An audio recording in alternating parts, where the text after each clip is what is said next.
So, ladies and gentlemen, today I'm going to show you how to find six-figure land deals using AI. And this has been one of the most powerful things that I have learned over the last year and a half from building my business, scaling my business, and also helping other people build and scale their businesses to multiple six figures in profit, seven figures and beyond. So as you can see right now, I am on the Whitetail Properties real estate website. And why am I on the Whitetail Properties real estate website? Well, because Whitetail is one of the primary recreational property brokerages in the United States of America. So with that being said, there are going to be a lot of recreational hunting land kind of deals that are for sale and have in turn sold on Whitetail Property. So I love to start out with Whitetail, and this is a part of a multi-step process. And first of all, where I like to be on the east side, I like to be in the south, and I like to be in the Midwest of America. What's important to understand about these kinds of deals, a lot of people don't think that this kind of land is even marketable or sellable. And you realize that it's actually the opposite when you look at the demand. So I always start with who's buying what and where are they buying it and at what price points. And if my goal is to do six-figure land deals, then I need to position myself in markets where deals are consistently selling for multiple six figures. So when you go here, I need to look at properties that have actually sold first. Not auctions, not for sale, not new, not pending. Sometimes I'll go pending, but for this purpose right now, I want to go sold. The only caveat to Whitetail is that it doesn't actually show you the sold values of these properties, but I'll show you how to find that in a minute. So if I'm looking for six-figure deals, my minimum price, what I want to see selling is $150,000. The max at 40 million, I don't really care about the max. I'm just going to go in here. Let's just start with Minnesota. So I see 122 properties have actually sold in this pocket. Let me zoom in here, and I'm just going to go where I see the most. So this pocket right here, 15. See 15, 18. So Douglas County, you got 40 acres selling in Douglas County.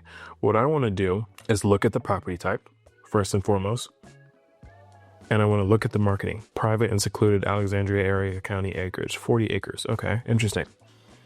It's tillable. So this is farmland. It's not ideally what I'm looking for.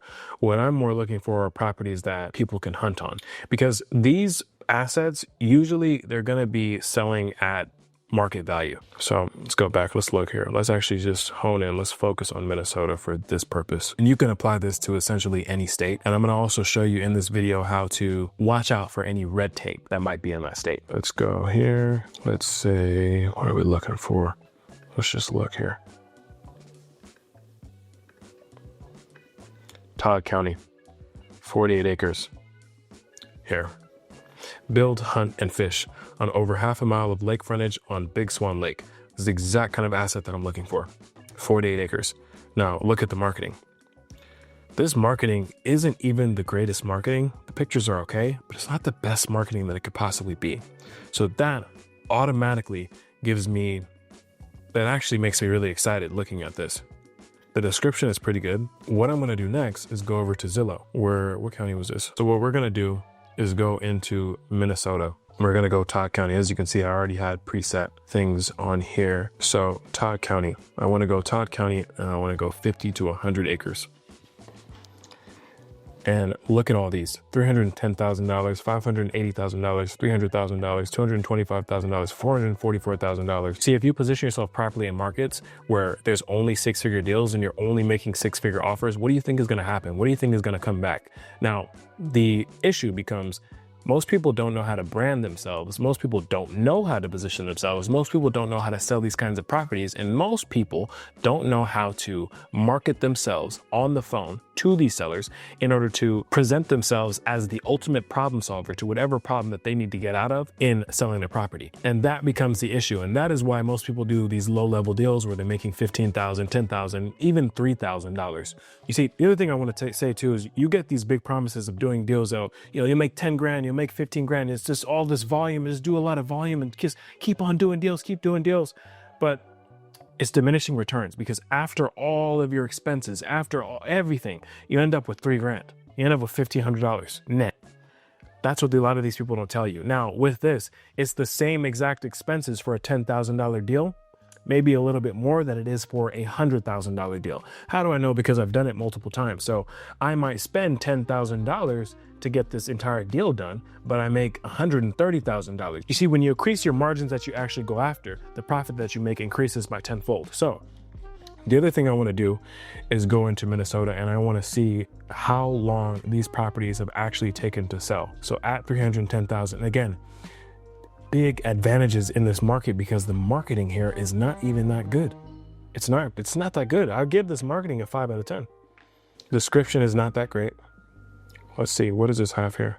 Utilities, no utilities. These are all things that you want to do as you're searching for markets. This is interesting. This is very interesting. So this thing sold in less than a month, and it sold over the asking price. That's a really good thing. Now, how do they market this? Private building site, hobby farm, hunting retreat, or recreational spot. So what I'm looking for, and it sold really quickly. So immediately, I know that this is a market that I want to enter into because there is demand here, right? But I haven't even gotten through all the other ones. 580,000, this looks like more of a farming parcel here. Let's see, productive farmland. It does have hunting potential. That's good. Let's see. So listed for sale. Wow, a lot of these are selling for over the asking price. Listed for 480,000, sold at 580,000. That's also good. What was this? Let me see. Let's keep on looking. This actually has good marketing here. This is what I would consider way better marketing. And the reason why I'm saying, for those of you that are wondering, like, why is he saying it's not good marketing? I always want to see at least an overlay, an outline on every property that we list. That is like key branding. You have to make sure that you have an outline on every single property that you list. And there's a few things that we do to our photos as well to just make sure that they stand out amongst the rest of the photos that I don't see are being done here. 76 acres, $301,000. Again, listed. So you see, this is how you find like ridiculous markets. And I've done this so many times at this point that I can do this in 5-10 minutes, but this is practice. You have to identify the demand. You have to know where you're targeted at. You have to know what kind of deals you want to get. And that's how you do this. So look, I just pulled 3 different properties in this market that listed, sold within a month, and all 3 of them sold for a higher price than what they were currently asking, than what the seller was asking for. That is exactly what you want, because that means that there's demand in this area. So you go and list a property at $275,000 that you entered in at $175,000. It's very likely that you'll get offers over your asking price as you go in here. So yeah, this is already a market that I'm going to go into, and I'm just going to show you guys this process one time through and through. And if you guys have any questions or anything like that, feel free to drop them in the comments. If you need help implementing exactly how we find multiple 6-figure land deals on a consistent basis and how I help my clients find 6-figure land deals on a consistent basis, book in a strategy call below and me and my team will be happy to help. So same thing right here, listed at 300,000, sold at 300,000 in a month. So the next thing I'm going to do, and this is where the AI starts to take part. What I want to do, and this is with any county you can do this, right? What I want to do is this. I am researching a county, Todd County, Minnesota.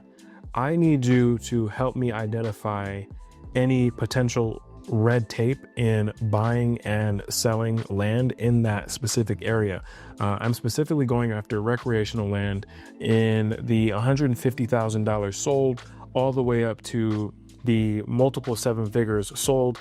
I've seen multiple times in this county that properties are selling in the multi 6-figure range in less than a month. What I want you to do though, I want you to identify any issues I might run into, whether it be with title companies, whether it might be with regulations. Also, I'm curious about the double closing rules in this area as well. So if you could give me a list of things that I may need to watch out for as I send to this market, that would be helpful. The other thing that I'm looking for is, what is the average archetype of person that owns these assets, and what could be the average amount of problems that they could potentially have?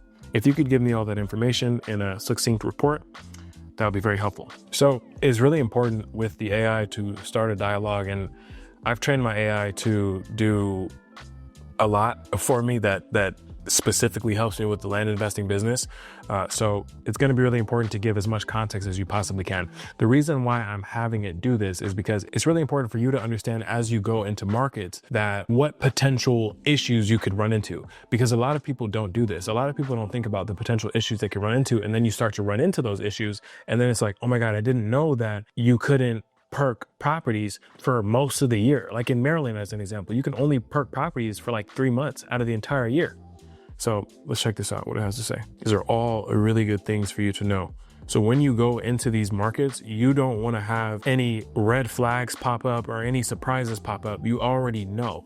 You see, you have to be able to study each one of your markets, especially at this level, in order to know what's going to come back. And then when it comes back, to be able to be educated enough with a seller so that you can talk to them in a way that makes you feel like a local to them. Because when you can do that, it becomes extremely easy for you to position yourself in these markets amongst all the rest of your competition. Because most people are not going to do this at all. It's just like, oh, I mailed it and then it came back and they wanted 500 grand and I didn't know how to negotiate.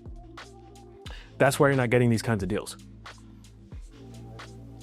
It's given me a lot of information here. Shoreline zoning, septic. I mean, this is all the information it gives you. Double closing support varies by title company, as I thought. Yep, so 2 sets of closings there. If I were to double close, I just want to know, like, I want to be aware of every single one of my exit strategies. So instead of me asking all the time, I kind of just know. You just want to know by just going into your AI and asking it, like, hey, how does this specific area, how does this specific county handle these kind of things? These are things that I want to be able to do. Market fit, owner archetypes, people that have a second home. That's good to know. Why is it good to know that they have a second home? Because then they're downsizing. Well, then if I know that they're downsizing, I can position myself in those areas, in those markets to buy from them. Yep, inherited, aging, septic well compliance at sale, shoreline vegetation violations. Yep. What is the exact age? 42, 42.8 is the median age. Okay. So you see how easy this all becomes. Now, what I will do from here, there are multiple different ways that you can do this, but let's say you want to write a targeted mailer, a targeted branded mailer at these specific owner archetypes. How exactly would you do that? How would you make it so that it's just not some one size fits all, and the person who opens it, when you make a $150,000 offer or a $200,000 offer, the person who actually opens it feels like you're speaking directly to them? Because if we can make them feel like you're talking directly to them, then what are they going to do? They're going to call you. And even if they don't call you right then and there, they will eventually call because it speaks directly to them. This is why we have sellers calling us and saying, man, I feel like you were talking directly to me and your letter just really stood out amongst these other 20 letters that I have here. And I get all these texts and I get all these cold calls. Why? Because we're thinking about it at this deep of a level. Now, when I go in here, I want you to do this. And then I'm also going to give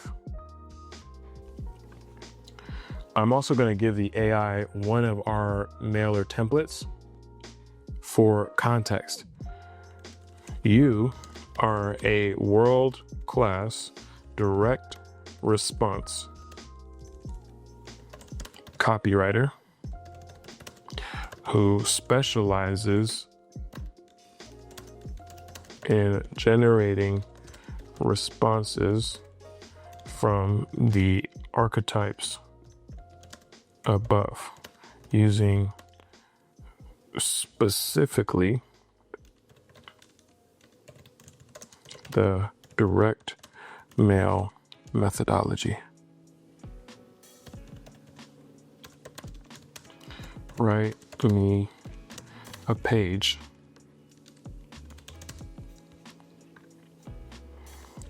based also on the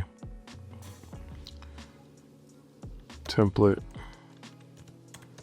that I've provided that speaks directly to these archetypes. Boom. So now you see, you can also write your mailers with Claude and you can give it exactly what you want it to say so that it's speaking to a specific kind of person. And you can change this. Let's say I wanted to speak to a company. I want to position myself more as a well-licensed investment firm who specializes specifically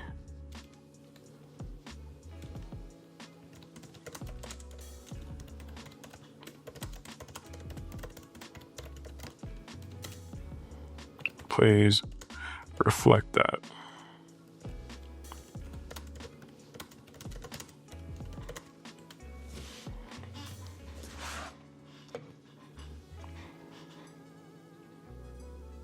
Yeah.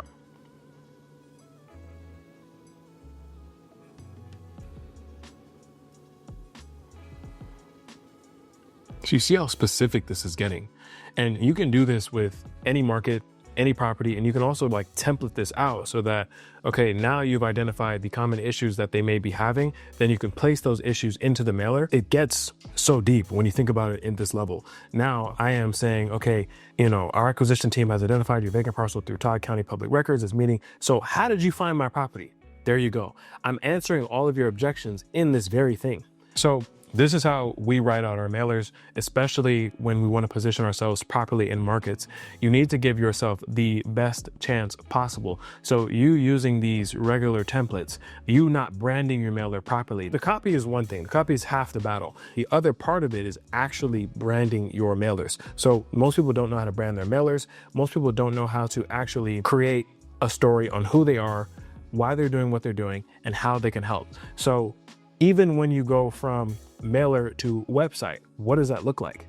And this is a thing that a lot of people get confused on. And if you need help branding your land investing business properly, feel free to book in a strategy call and I'd be happy to help. So from there, what you want to be able to do is pull your data set. So if I know that 50 to 100 acres in Todd County was selling for, let's say we were saying $300,000 and above, well, then my goal is going to be to position myself to offer 50% of that market value at $150,000, right? So let's say our all-in expenses on this is going to be about $45,000 to actually get this deal closed. That will come out of the deal. So you can expect your net profits to be after expenses, $105K.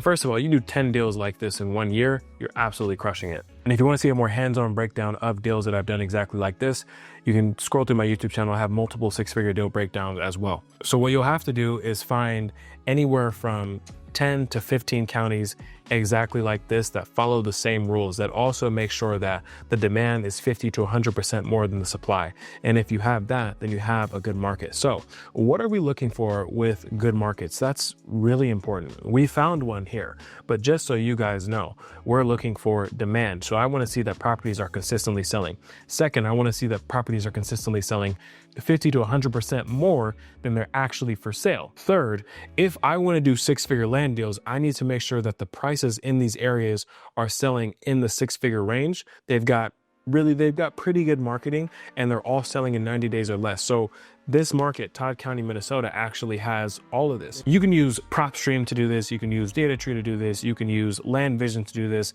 There are so many different ways that you can pull your data. I personally use LandVision to pull my data, and we have a bunch of different subscriptions with other data platforms as well. So it all works as long as you're following the rules. And this is what I want to emphasize. The data platform that you're using does not really matter. I mean, you might really like the UI, and that's why I'm not showing that today, because it doesn't really matter. I want you guys to focus on the strategical rules of getting it done. So if you focus on the strategical rules of getting it done, regardless of where you pull from, you're gonna get very similar results. So what have we done today? We have picked a really good market.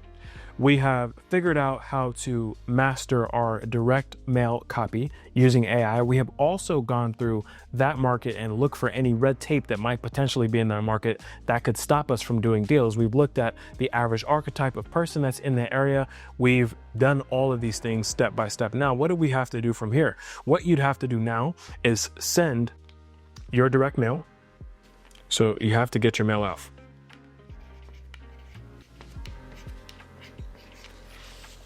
And again, you're doing this with 10 to 15 different markets, and you should be sending this mail out consistently. It shouldn't just be like, okay, I sent out one mailer and now I'm hoping and praying. It should be, if I'm gonna do 1,500 a week, 2,000 a week, whatever it is, but I have to do it every single week. Let's just say you're gonna start with 3,000 mailers a week.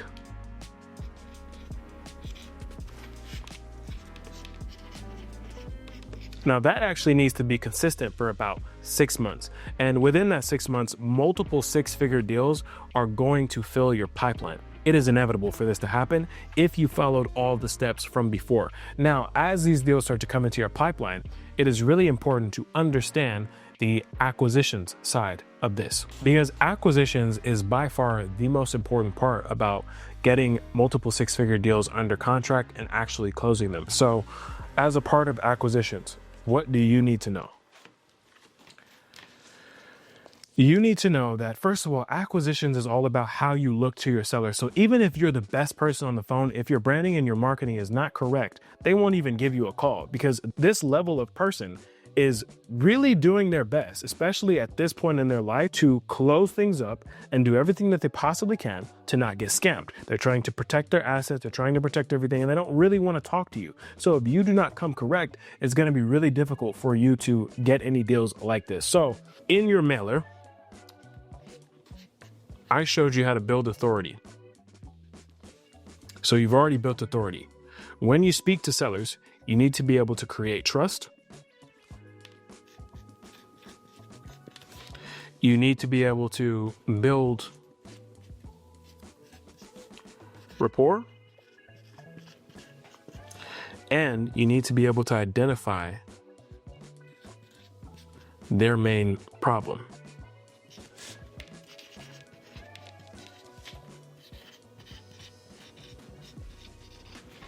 Because when you can do all four of these things, and especially identify their main problem, then every time it's like, oh, well, I don't want to sell, or I want to cancel the door, or I don't want to do this, or I want to do that, or something is going awry, then you can always come back to identifying their main problem and saying, well, hey, you want to sell because of X, and I can help you through my solution. You need to know how to frame your solution around their problem. If you can frame your solution around their problem, it's going to be extremely easy for you to get deals done.